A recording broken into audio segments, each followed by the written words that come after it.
32e session ordinaire de l'Union africaine, présence remarquable d'Andradouil.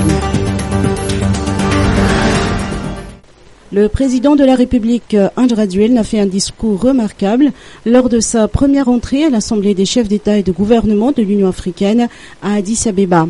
Le plus jeune chef d'État africain a exposé son point de vue optimiste sur le chemin de l'Afrique vers le changement et le développement. Pour lui, il y a urgence d'agir ensemble. Tous ensemble, nous pouvons gagner tous les combats. Nous ne sommes pas condamnés aux idées reçues qui affirment que l'Afrique est et demeurera un continent pauvre. Nous pouvons changer l'image de l'Afrique et en faire un continent prospère et développé. Nous avons toutes les ressources et l'énergie pour accomplir cela. Mes chers frères et sœurs africains, leaders et présidents respectés, je suis probablement le plus jeune chef d'État parmi nous, mais le patriotisme et l'envie d'agir n'attendent pas le nombre des années. Vous voyez ici le visage et vous entendez la voix du patriotisme et de la fierté africaine, a-t-il déclaré hier devant ses pairs lors de la cérémonie d'ouverture de la 32e session ordinaire de l'Assemblée des chefs d'État et de gouvernement de l'Union africaine à Addis Abeba en Éthiopie. Et d'ajouter que l'essor africain ne se limite pas à un débat, mais doit se traduire en actions concrètes, mesurables et quantifiables.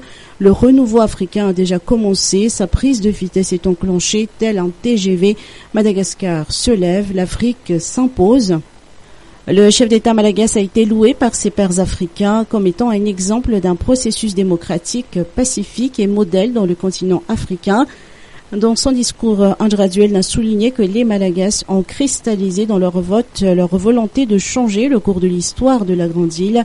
À travers ce nouveau tournant de son histoire politique, économique et sociale, Madagascar compte bien reprendre sa place dans le continent africain et décrier le cruel paradoxe dont l'Afrique est victime, celui d'être si riche et pourtant si pauvre à la fois.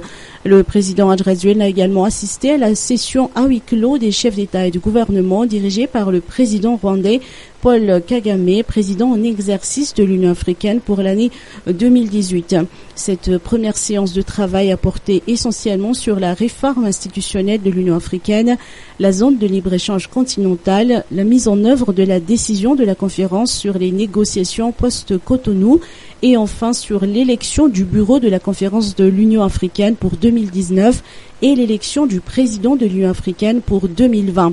À l'issue de cette première session de travail, le président sud-africain Cyril Ramaphosa a ainsi été élu par consultation pour assurer la présidence de l'Union africaine en 2020.